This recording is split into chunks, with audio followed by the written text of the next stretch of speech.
Hey guys, how's it going? My name is Brendan and welcome back to the channel. And today we saw a lot of news come out from the world of cryptocurrency, specifically talking about some pretty large countries and some pretty large companies talking about their plans for crypto. So we're going to be talking about Tether and Fidelity and of course, as you can see on the screen right now, with Polkadot, but also talking a little bit about Hong Kong and South Africa because they had just had some pretty significant news come out as well. And of course, we're going to be diving into the charts, taking a look at Bitcoin and taking a look at this big squeeze that I still see happening on the Bitcoin candle chart and breaking down all of this into digestible bites for everyone to understand.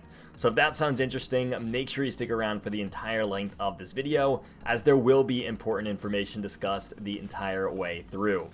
Now let's start things off with a little bit of the news and talk about this Polkadot situation, because Polkadot's co-founder Gavin Woods is going to be stepping down from his CEO role, but that does not mean that he is going to be leaving blockchain. In fact, what seems to be one of the biggest misunderstandings here is that Gavin Woods is getting out of blockchain or leaving the space in its entirety, when in reality he's stepping down as CEO to become a chief architect. And the main purpose for this, as he says, is that he wants to focus on making Polkadot, and I quote, more relevant to large swaths of the population. And he feels like he can do this by moving his positions from a CEO role to a chief architect role. Now, with this being said, he also noted that this will begin by helping the community design and build several interesting chain integrated social primitives, which I think are crucial for us to deliver a true Web3 platform. So it looks like they want to make some positive changes here, and from their understanding, Polkadot as a community, this seems to be one of the best ways to approach this. So it's not like Gavin Woods is really going anywhere. He's still very much going to be around, but it looks like Wagner is going to be the new CEO of Polkadot. So with all of this happening, let's also take a look at what's happening with Tether, because Brazil has been in the news quite a bit recently.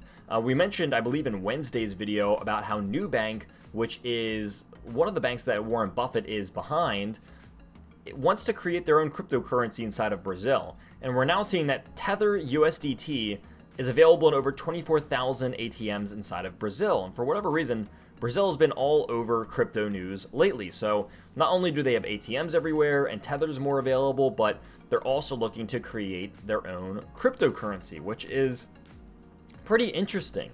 So Brazil's been in the news a lot, but we also see that South Africa's in the news, and so is Hong Kong. But with South Africa, they are declaring that crypto assets are financial assets, or in other words, South Africa is declaring crypto assets as financial products. And in Hong Kong, we're also seeing that they reportedly want to legalize crypto trading, unlike China. Now, if you haven't been in crypto for a long time, that's perfectly okay.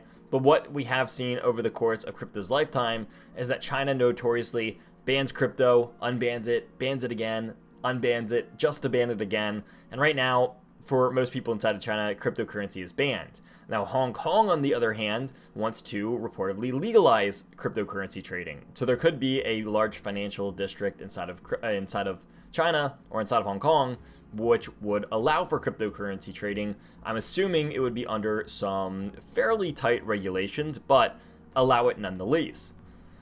Now, in spite of all of this, Fidelity, a very, very large company that I'm sure most of us have heard of and have talked about, they are planning to add Ether trading or Ethereum trading for institutional clients. We're talking institutional money and institutional clients, which means that these are the big players. The institutional clients for Fidelity are not your little people that have $1,000, $10,000, $100,000. Their institutional clients are usually the people with millions, if not billions of dollars at their disposal. So if Fidelity does add crypto trading, or, when this does happen, it looks more of like a when rather than an if, this could be a really, really big thing, just giving more large institutions access to cryptocurrency should they ever desire it. So big and positive news all around. In fact, there's very, very little bearish news that I am seeing anymore in the markets. I don't know if any of you have noticed that, but I know that I have. I've seen a very few and far between bearish news articles. It's almost like the bears have nothing left to give at this point besides looking at the traditional financial world and saying that there are things that are wrong there, and just kind of letting that ripple effect over into the crypto markets. That's one of the big things that I'm noticing. I don't want to get too off topic here, but in order to dive into what's happening on the Bitcoin chart, not a lot has changed. We are still inside of the squeeze. We are still beneath resistance. We are still above support, and we're just at this area, which looks to be a descending triangle because we just have this falling level of resistance right up in here. And with this falling level of resistance and this flat level of support, we're still very well in between both of these. And I'll kind of just repeat myself here, but I think that if we are able to break this resistance to the upside, I will be pretty bullish on crypto here, meaning that I think Bitcoin could easily go back up to $25,000 and start testing those levels again. We've already seen it used as support and resistance, and I think that that is a likely area that I could see Bitcoin going to. Now, if the crypto is able to hold on to a support level, or if this support even breaks, then crypto would likely fall to a new low of year, if not probably 17,500 at the least, in my opinion. So there is definitely this squeeze happening. There seems to be a lack of activity. I mean, crypto has been moving sideways for almost a month straight now.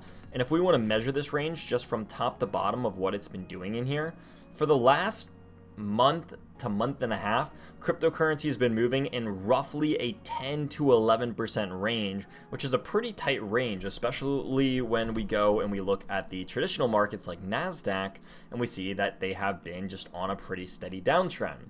So I guess arguably it's better that cryptocurrency has not been in a steady downtrend for the last month to month and a half like the traditional markets have, but cryptocurrency has been a little bit more on the boring side because of that. Because it has just been moving sideways. But that's going to round us up for this market update. It's a pretty simple one at that, because there isn't anything too wild happening in the markets. I would imagine nothing too crazy happens over the weekends, but I'm sure next week when we come back on Wednesday, we're going to have a lot more great topics to talk about. So if you are not already subscribed, make sure you hit that subscribe button, smash that like button as well, and I will see all of you on Wednesday for our Wednesday video.